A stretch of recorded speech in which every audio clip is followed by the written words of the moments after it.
All right. Good evening and welcome to the Norwalk Common Council Ad-Hoc Affordable Housing Committee meeting for today, Wednesday, September 28th, starting at 6:06 p.m. I'd like to calling the meeting to order. Roll call, we have myself, Greg Burnett, along with Councilperson Darlene Young. At this point, I had moving on to item 3. I have not received any individuals that have shared any correspondence for public participation. Do we have anyone who is attending that wishes to speak at this time from the public? Looks like there's one person on, Nicole Eady. If you'd like to participate, please raise your hand and I can bring you over to speak. Alrighty. Looks like her hand's up.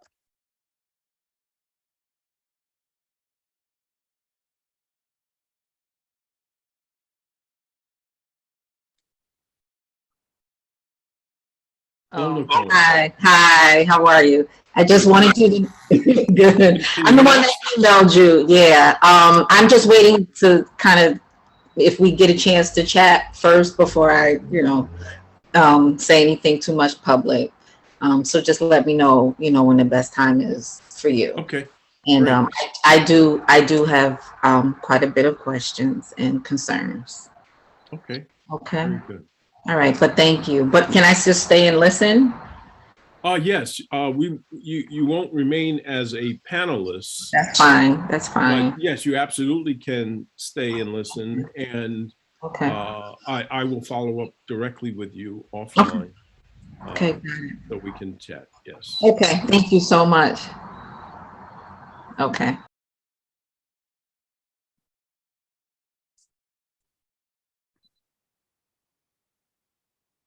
Okay, I do not see anyone else attending. So at this point, I will close public participation.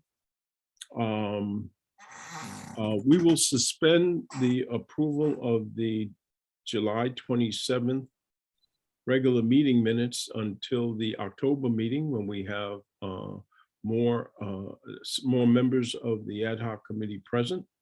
So we'll suspend the approval of those minutes, and that will lead us to our special guest, Michelle Condorino. I hope I said it correctly. You did. Great. Very good. Who is the executive director with Open Doors. And Michelle has a presentation that we'll chat about and just have an open discussion. Awesome. And I will say I don't really have a formal presentation, but Okay. really just wanted to talk a little bit about affordable housing and the role we play and certainly the need. So thank you very much. As Greg said, my name is Michelle Condorino. I'm the executive director of Open Doors. If people are unfamiliar with Open Doors, I think primarily we've been known as a homeless service agency, and probably more well known as the homeless shelter here in Norwalk, which is true. We do operate a homeless shelter, but we provide a much larger breadth of service than that. Just as an overview, again, we serve both individuals and families through shelter. We are also the street outreach provider. So for those who are living unsheltered in the greater Norwalk area, we provide service to them, try to get them engaged in housing opportunities. We also have a soup kitchen that operates 2 meals a day, 7 days a week, 365 days a year. We have a strong homeless prevention service, or a second pillar of our model. That's our financial opportunity center, our community closet, our food pantry, and we have a relationship with Norwalk Community Health Center, which provides medical, behavioral, women's health services out of our site at Smilo. The third arm of our model is affordable housing and housing stability services. And I'm terrible at timeframes, but I think around mid-90s, Open Doors really recognized that one of the biggest barriers to ending someone's homelessness was the lack of affordable housing. And we began to develop affordable housing here in the city of Norwalk. We currently operate 55 units of affordable housing. A lot of the buildings that we operate, first I should say it's all permanent housing, right? We do not do any temporary or transitional housing. All of our units are for people to live in for as long as they deem. None of our units are subsidized. They're rented at affordable rates, primarily to people with subsidies. About a third, actually maybe just a little bit over a third of our housing is actually deeply affordable. We rent that out. If people are unfamiliar, that's what 30–40% of the area median income versus 80%, which is the affordable side. And so, we've tried to do our best. The majority of our housing is targeted to those experiencing homelessness, who were experiencing homelessness, transitioning back into housing. Although I'll say, like, sort of the caveat to that is, as we purchased buildings to rent out for affordable, deeply affordable housing, we never asked any of our tenants to move out. So some of the tenants that we do house did not experience homelessness, but were existing tenants who have remained. Some of them, we've owned buildings for 15 years and they've remained with us for that duration. I'm sure I don't really need to educate this committee about the real lack of affordable housing in the lower Fairfield County area. I won't call Norwalk out on that specifically. I think, in fact, it's our cities that often carry the weight of affordable housing, where our surrounding communities are less inclined to provide those opportunities, which I think is a real challenge to cities.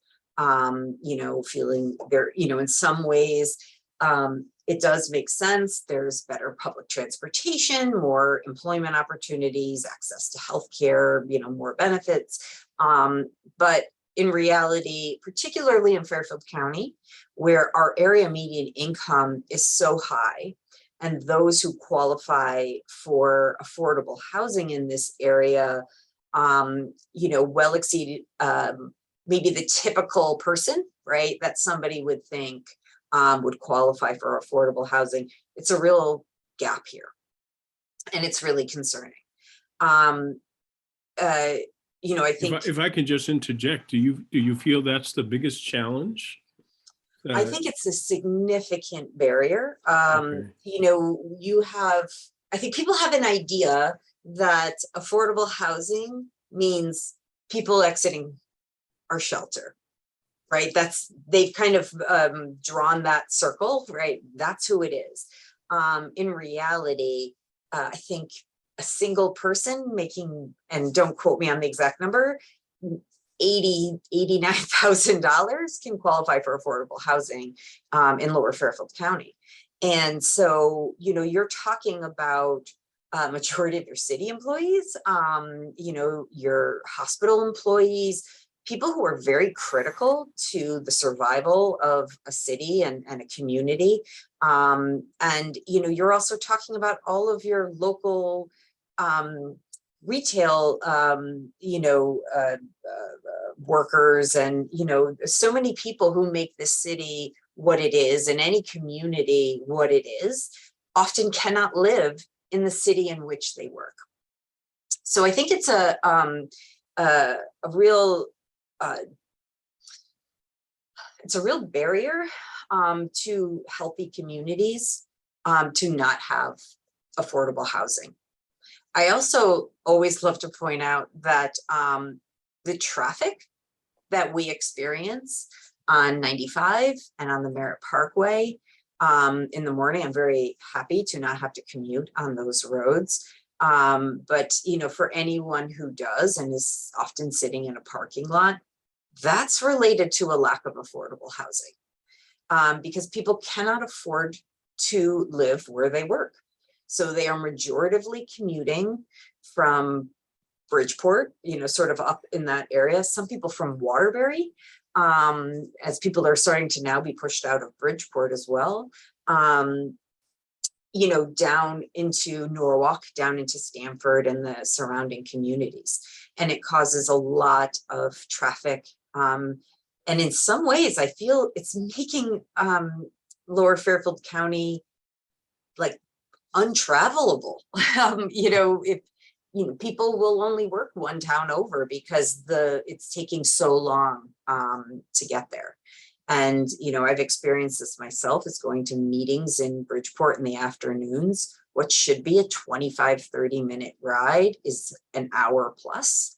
And that's at 3 o'clock in the afternoon. You know, it starts so early. That's all related to affordable housing. You know, the other thing I think is really important for people to remember is that large employers don't want to come and open business in cities in which there's no affordable housing. Because no matter what that business does, you know, you may think like it's a tech firm or it's, you know, wealth management. They all have people who work there who are making incomes in that affordable range, whether those are their front desk people, whether they're their cleaning staff, whether they're kitchen staff, you know, some of their maybe junior staff members in their disciplines.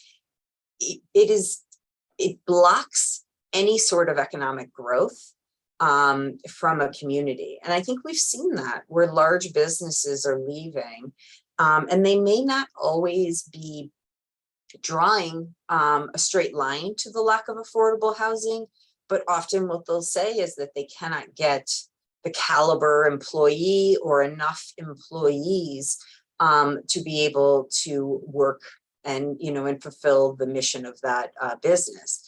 And I think that the reality is people, you know, will not commute because again, the commute has gotten so difficult.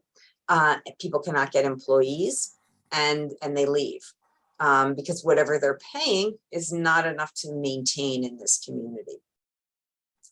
I'm not sure if people are familiar with the National Low Income Housing Coalition, I think is the last letter. They produce an out of reach study every year.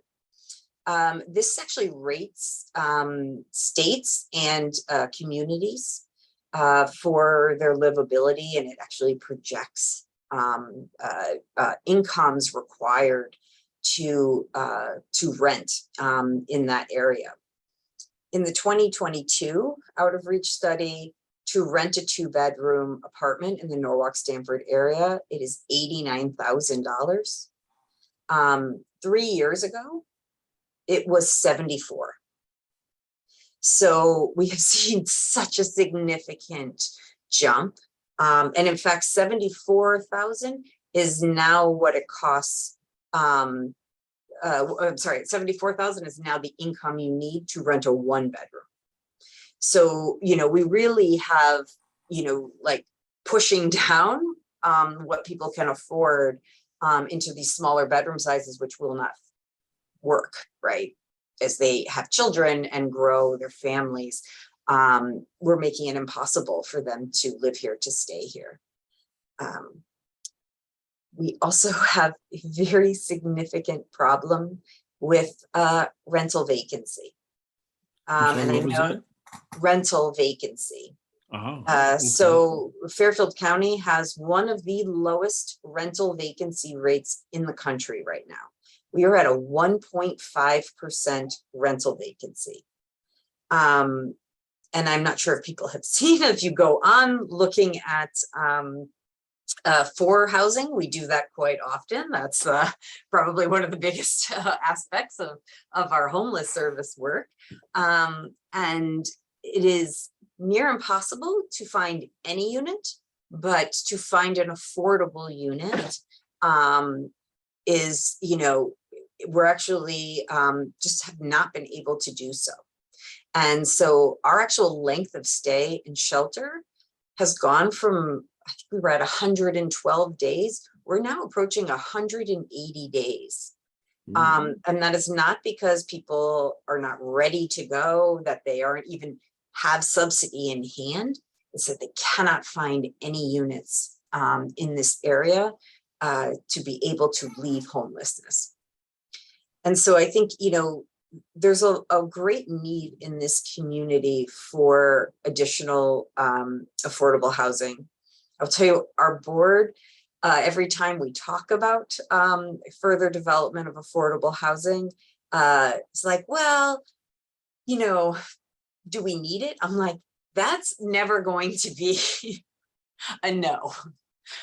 We will always need, I think we're somewhere around 25,000 unit vacancy or a lack of 25,000 units in the state of Connecticut of affordable housing. And I would say down here is certainly the most significant need. You know, we will never be the answer to affordable housing. We will always be an answer. We are actually in the process of securing funding actually to develop 5 more units, 5 3-bedroom units here in the city. That actually will be the first time we target housing towards our homeless prevention arm, really looking at families in Norwalk to try to provide them an affordable place to live. But, you know, the needs keep growing. And I will tell you, families, our goal in Connecticut was to end family homelessness by 2020. COVID obviously impacted that. And I will say year over year, our family homelessness is drastically increasing, and very large families. In fact, we were discussing today, there's a list of all families in need of shelter in Fairfield County. I think the top 2 families, the next up, are both families of 10. And then, but then the next, you know, 4 to 5, I think we're over 5 each. So, you know, larger units are more in demand, which are, of course, the least likely to be available and certainly at an affordable rate. And, you know, the last thing I will just say on this is HUD just released the 2023 affordable fair market rents for the second year in a row. Averagely by bedroom size, those rents have gone up $200. So a 1-bedroom apartment at an affordable housing rate is $2,100. So that only tells me that market rate housing is $3+ right, $1,000. Michelle, can I ask you a question? Yes. Is that, what family size? Is that for one person, or is that like a family of? That is a 1-bedroom, $2,100 a month for a 1-bedroom. $2,100 for a 1-bedroom? Yes, as of 2023. It was around 1,800. 2 years ago, it was at 16. So we've really seen this very significant increase. Now, that's often calculated by the rents in this area.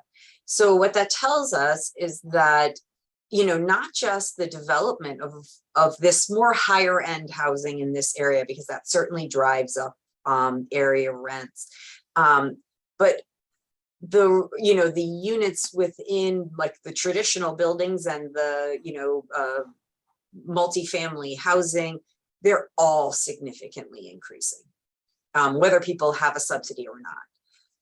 And that's why our fair market rents are increasing as well. So it's becoming increasingly challenging.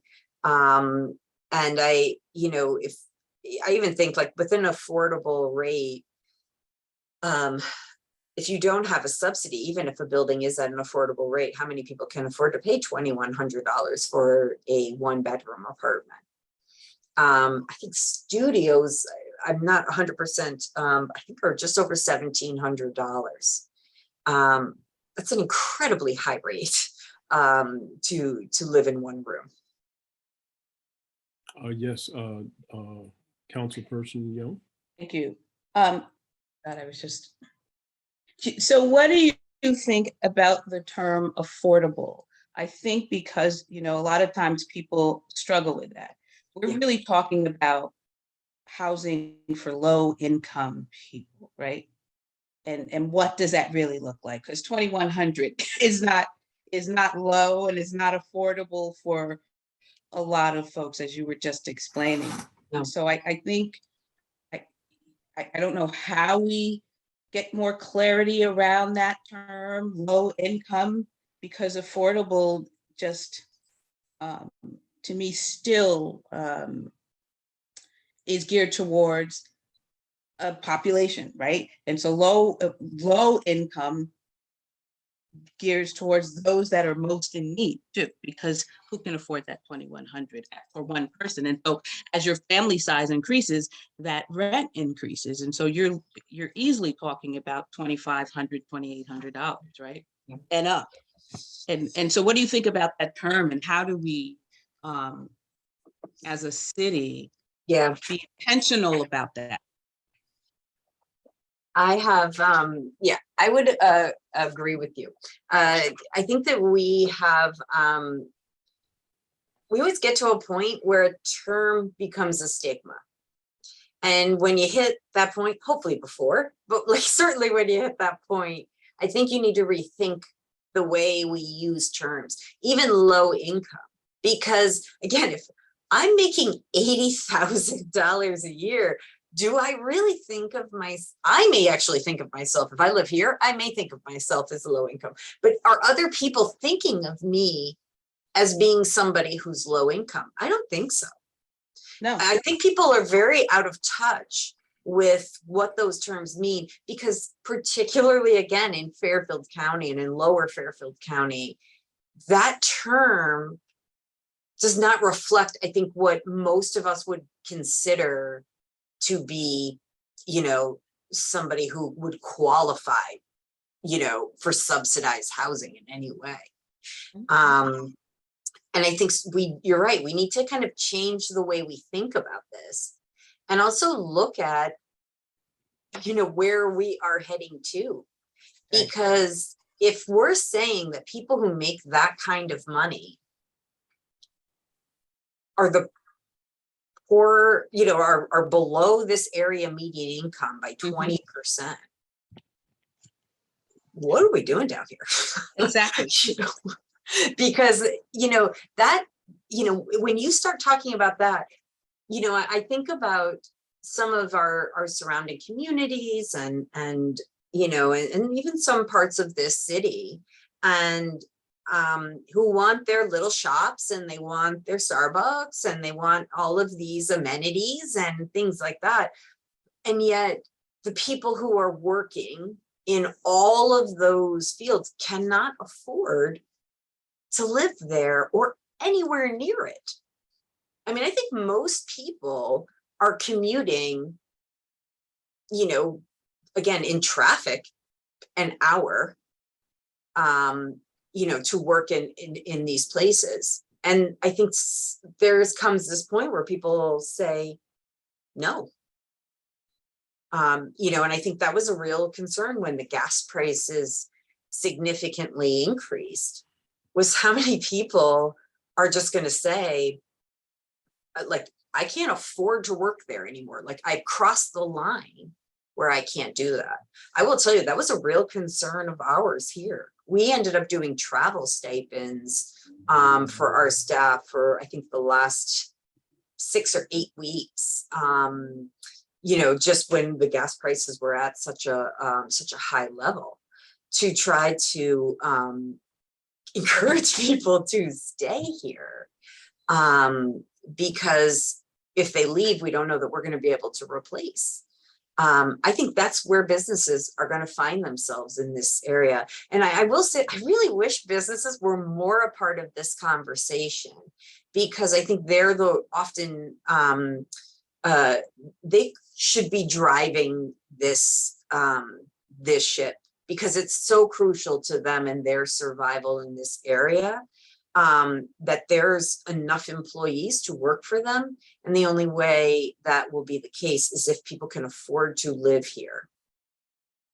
Yeah, and that's an excellent point. When retailers, restaurants, et cetera, when they indicate that they have a shortage in their workforce, Yes. it's because of the points you just shared, that they can't afford to live locally next to these entities. Yes. And if they have to commute, the cost for commuting is extremely high. And public transportation may not all be readily available, especially if they're working in a industry that might have late hours. Public transportation may not be still running and available. So there's all of those obstacles. Yes. And it's not due to a lack of not wanting to work. Yes. It's due to reality that Yes. it's not affordable to work in some of these industries. I think, you know, a little bit off topic, but kind of related. I hear a lot of accusation about, oh, people are saying they're out of work, but there's so many opportunities. I see signs in the windows all the time that people are looking for employment. Yes, that's true. But at what rate of pay? And if you cannot even, it's not even a question. If somebody's making minimum wage here, it's not a question of whether or not they can live here. They know they can't live here. So that's, I think, why you start to see a lot of these places, you know, as rents have such significant increases in the last 2 years. I mean, you think if rents have gone up $400 in the last 2 years in the affordable rate, which means they're going up even more significantly in the market rate. You've just pushed, you know, your lowest income earners out of housing probabilities in this city.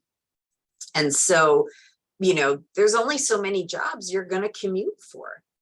You know, if it has no career track, and if it has no, you know, you're not making enough money, and you're never going to make enough money there, and you can do maybe that job closer to home, you're going to do that. And I think that that's been something that we don't talk about affordable housing enough when we talk about employment, and when we talk about our labor markets and our industries. You know, we often talk about, like, how are those businesses being taxed, and that's why they don't stay. And, you know, with employees, they're like, I don't get it. You know, I don't know why I can't keep people. We need to start asking, right? Why are people leaving? And asking the right questions. You know, how much of this is related to, you know, your ability to live in this community? Because if you serve this community and you can't live there, eventually you're going to resent it. And you say, you know what, I can find another opportunity somewhere else. And I think it does impact, you know, we say we want young people, although now we're having this influx, but, you know, my children left, right? And they're of that age. And so, and if they're not making that money, Yes. right, they can't come back. Yes. Right? It'll be very difficult. And so we want, you know, we often say we want our young people, Yes. you know, to stay here, to be a part of the workforce, right? Yes. And that becomes a concern, you know. And when you're making that amount of money and living in a, you know, 600 square foot apartment or taller, you know what I mean? And Yes. right, there's a lot to unpack with that. So yeah. We become a transient community is what we become. Well, you do. And, people who've lived here forever, who maybe they're paid off enough in their mortgage, right? And Mhm. and it feels like, okay, enough people are staying, but what's the age, right, of the people who are staying? I mean, I think you make an incredibly important point. It's not just about like families wanting their children to be able to come back, but it's about Norwalk wanting generational people here who feel deep roots to this city. Yep. And if people cannot return because they cannot afford to do so, then you lose that, right? You're breaking that that bond. And you're right. And so who we end up with is people who move into these higher end market rate apartments, who probably are only staying a few years. And then before they, figure out where they're going and make a move. So they have no connection here. They're not invested in the long-term concerns of the city, right? They're always invested in the short-term problem that's right in front of their face, because they know that's the problem they're going to be dealing with. They're not going to be dealing with it, 30 years down the line. And so when people stop thinking about the long-term of a city, it's a very dangerous place, because you start making decisions to please the people in front of you today, instead of thinking about sustainability, long-term growth, opportunities. And I think that's where cities can really, infrastructurally start to really kind of crumble.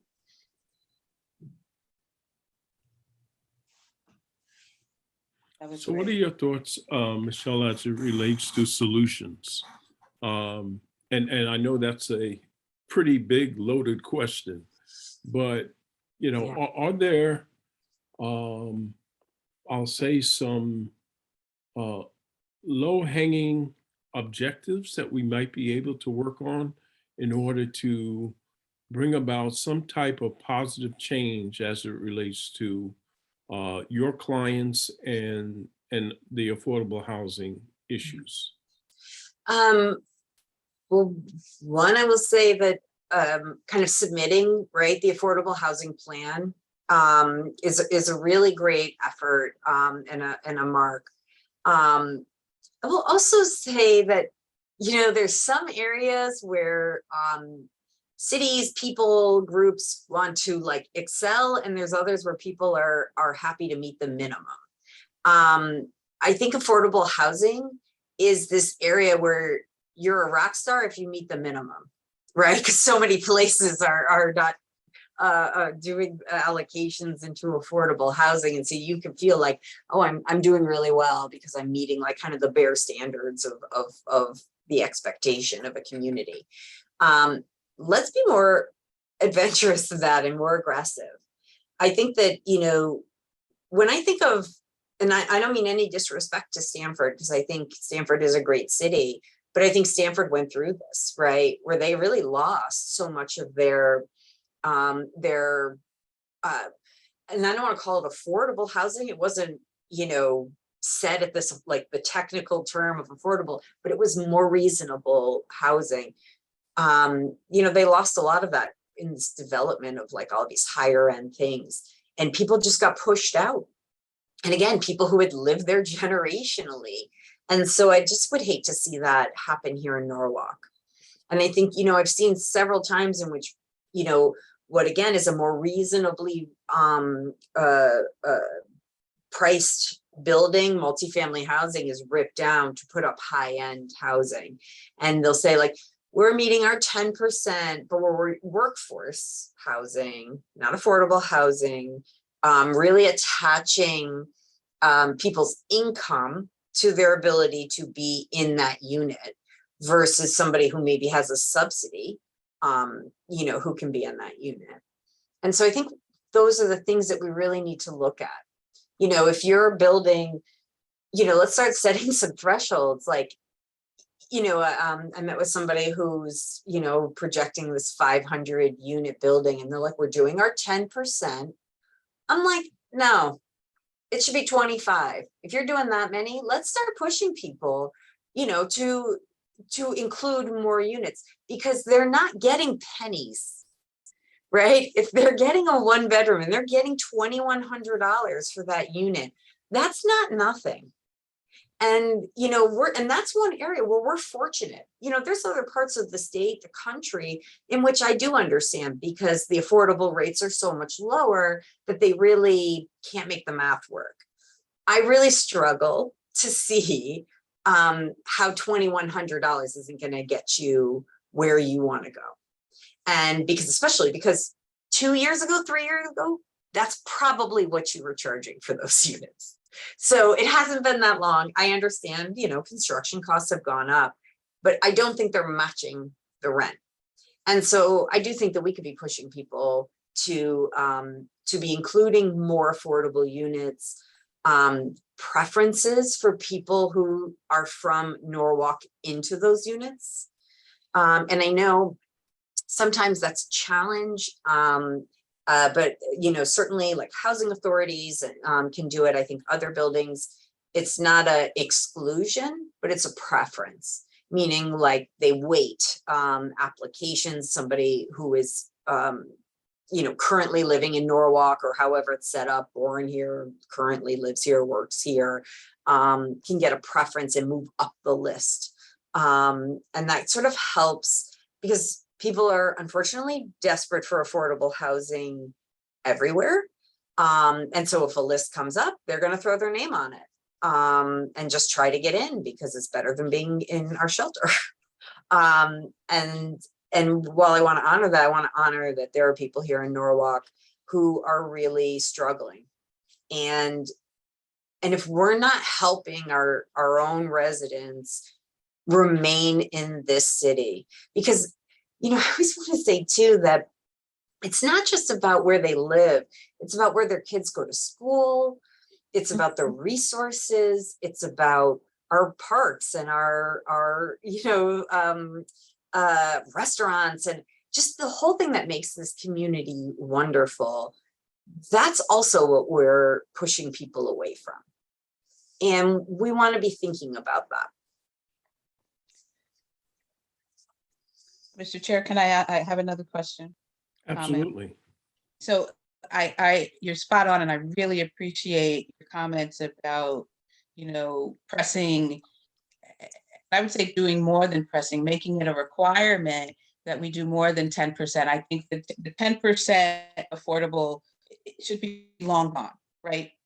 Because at the end of the day, as you say, the developers are not going to do anything unless they're making money, right? But there has to be some sort of accountability, and I think as council representatives, I think this committee, Greg, you know, could possibly be the committee to kind of just ring the bell and make noise about this and really push this idea. There'll be a whole lot of pushback, of course, and it won't be an easy thing. But I think it's something that we've heard from, you've heard it in community meetings. You know, it should be more than 10%. That's ridiculous now in this day and age. So I really, really appreciate your comments on that. And because I'm old, the other two things that were in my mind left, and hopefully they will come back. But go ahead, Michelle. No, I just wanted to say too, particularly in certain, and you can use census tracts, neighborhoods, yep, however you want to determine. But South Norwalk in particular is a community that is a lower income, right, census tract than the surrounding areas. And yet it seems that's where a lot of this high-end housing is going. And I think when you're targeting into, whether that's because it's opportunity zones or transit-oriented zones, I think there should be a higher standard in these neighborhoods in particular.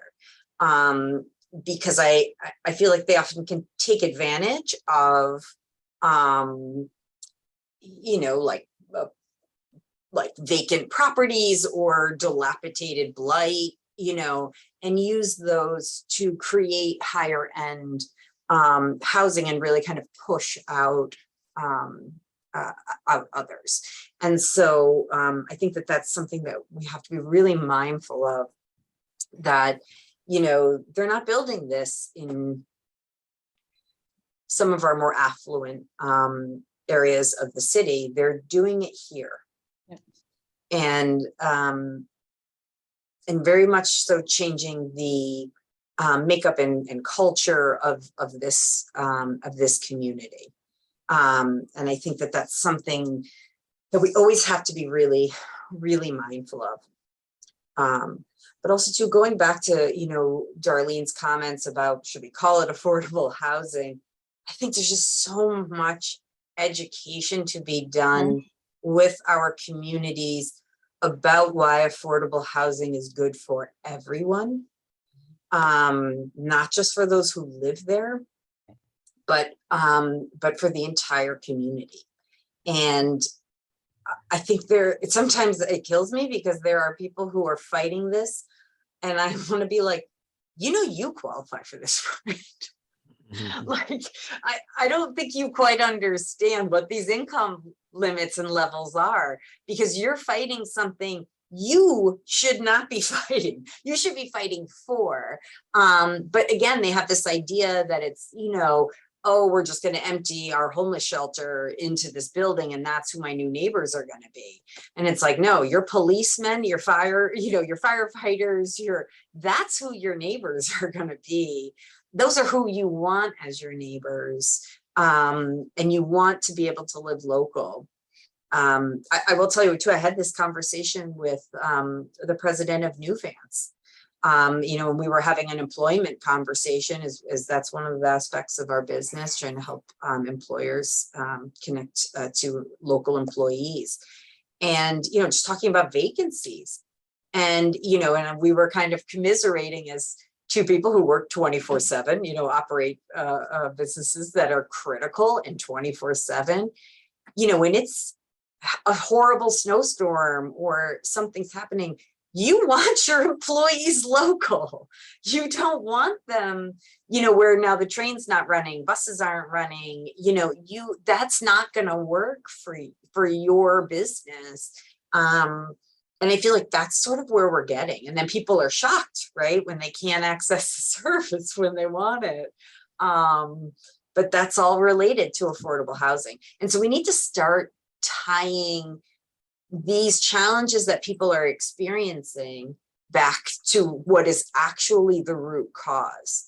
And I don't think that we do that enough as a society. And I think that's actually how you start turning the conversation, right? People don't want to have this conversation. Let's have the conversation you want to have, but draw it back to the points that we want to make. And I think, again, housing is the root of I think most of the challenges that we have as a society.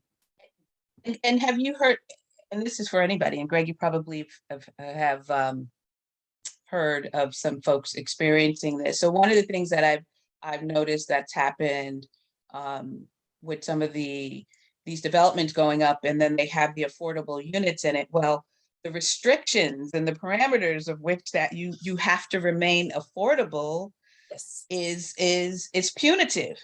yes, You know, and that's even an issue. So you can't say I've got an affordable unit, and right now you're making $50,000 and you work overtime or whatever the case may be, yes. and your income goes up for a month or two. I'm no longer classified or considered affordable. You want to tack on the additional rent, or I now have to pay for this parking space that I didn't have to pay for before, right? So that's an extra cost. And so, I mean, that's just something else that's tied into all this affordable housing stuff. That I think has to be addressed too. Maybe not at this committee at this level, but just because we're talking, it just came to my mind that there's an issue with that whole concept and idea as well. I also just want to say too, you know, we're thinking like, what are some things we can do? I think a really big one is ensuring that the people who have their 10% allocations are using them. and are actually doing what they said they were going to do when they applied. Because I think sometimes it's like, okay, yep, okay, it's in your plan. Okay, maybe first year that person leaves. Are you filling that unit the same way? Are you putting additional expectations on this unit that you should not be? So like you have to have like zero, like nothing in a criminal record. And I don't care if it was 20 years ago, right? Well, what does it matter? Like I jaywalked 20 years ago and now I can't get into a unit. So I think really kind of holding people to what's a reasonable expectation, right, of a landlord, and ensuring that people who are, especially those who've received funding, right, for subsidized or for affordable housing, are keeping their units affordable for the length of period, that they're required to do so, and that they're maintaining those units to a reasonable level. Right. Because I think I've heard of I forget where, I hope it isn't Norwalk, but the affordable units after 20 years or so were no longer affordable units. Like now you can now offer them at market rate. I don't understand that concept. Like this is to your point. I don't understand. Yeah. So there's like low income tax credits, LIHTC, Right. that times out. And I think if they shortened the time, I can't remember. I think they shortened the time. This is like, and not recently, right? But many, many years ago, of how long you have to keep that. So there's that, there's different opportunities too to like buy it out. There's tax abatements that can be Mhm. given to developments, et cetera, for a certain number of years. And once those years expire, then the requirements of the agreement go away. And those affordable units now become open market units. Yeah. And in the long run, that doesn't help, right? That keeps this people in transition, right? It just Correct. keeps people in transition. And I think it's, it's a challenge, some of the funding streams that are accessed, whether that's through the state, to the feds, do they have the infrastructure, right, to track all of that and make sure and follow up? I don't really think they do. And so sometimes cities kind of have to absorb some of that work or shared work, and holding people accountable too. Like when you come to to those initial meetings and you make lots of promises, and then, it takes you a couple of years to build and you don't uphold those promises, you've got lots of reasons, right? Why, oh, this has changed. Well, unfortunately, I can't help you there, right? Because you made this promise and you have to keep it. And I think as Americans, we're not always the best at long-term, paying attention to things long-term, right? We're very short-term, a short attention span as a culture. But, these are the things that I think are going to be really important as we move forward. Connecticut did not do a great job, or I should say cities and towns in Connecticut did not do a great job with their ARPA allocations. Significant, I think it was less than 1% of city and towns ARPA allocations went to affordable housing. It was a huge missed opportunity to really fix a problem that's plaguing this entire state. So, certainly do not want to say that Norwalk is sort of even like a standout in a bad way. And I want to give Adam Bovinsky and the Norwalk Housing Authority so much credit. I think the world of him and the work that they're doing there, because not only I think are they building affordable housing, they're renovating some of their buildings, which are in desperate need. And, if you look at what's happening, New York City and I'd say like Bridgeport, like some of the, the existing units, which have not been updated in 30, 40 years, and are how they allow people to live in those buildings. I don't understand, I guess only because they know they'd probably be homeless without them. But, you know, I don't feel like we're in that place right now. And, you know, the buildings that certainly need work, they're doing work on of their staple of housing. But it's something that we always have to be, you know, preservation and development. We always have to be, you know, concentrating on both. Because we lose, I can't remember what the rate, but it's pretty significant of the amount of affordable units that we lose every year as a state and really as a country. Yeah, we could go on about this topic for hours because at the point that you just made, you know, units that are beyond their life expectancy in terms of 30, 40, 50 years old that haven't been upgraded, that leads into all types of health issues. Yes. You know, rusted pipes and everything else that goes along with old Yes. units. And Yes. so the very core of comfortable living starts with housing, Yes.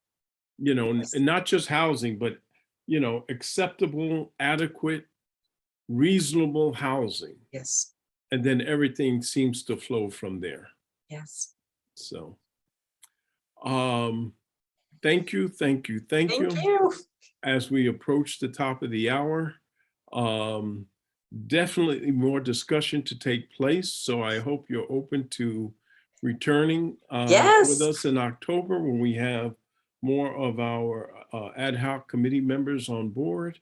And we'll continue this discussion because obviously it is a priority that we have to keep at the forefront. Yeah. Yeah. So I just have to say, you know, this hour went by really fast and it was supposed to be brief, but you know, when you talk about a subject that this important, we can go on for a very long time. But I appreciate you staying and Greg for keeping this going. This is a good beginning start for us in this conversation, but it also brings to mind for me that, you know, I'm so thankful that the city is is forming this committee. But I think we have to enlarge the folks that come to this conversation, come to the table. And we're going to have some tough conversations and there are going to be some upset people, right? But it's a conversation that I think has to happen on a regular basis. And we've got, and I think you said this in the beginning, Michelle, I think we have to think differently. We have to do differently. We know what to do. It's just the will to do it and being steadfast against the resistance that's going to come, right? It's like anything else where you have to make real policy change, you know, that's going to impact people. It takes a lot of effort. Yeah. But with Greg at the helm, I think we're going to do just fine. Yeah, Councilmember Young, I'm thinking that we're probably overdue for maybe a town hall meeting on the I subject think of I affordable think so. housing, so we can hear from everyone and give them an opportunity to share their thoughts about affordable housing in Norwalk. I think we're overdue. Yes. And I see some sort of, you know, series of conversations, because I think having, you know, folks like Michelle and Adam and some folks who, you know, who are in this, who do this every day, and the redevelopment agency, you know, and other organizations or agencies that are in this space. I think we have to do it. I think we have to do it. Yeah. Great. Well, with that, we're at 7 o'clock. I'll entertain a motion to adjourn. Would that be me? I guess that is me. That would be you. I make a motion. Great. I'm sure all are in favor. So we stand adjourned. Thank you again, Michelle, both Michelles. Thank you. That's both. right. And have a great rest of your evening. We stand adjourned. Thank you. Thank Thank you. you. Good Good night, night. everyone. Bye-bye. Bye-bye.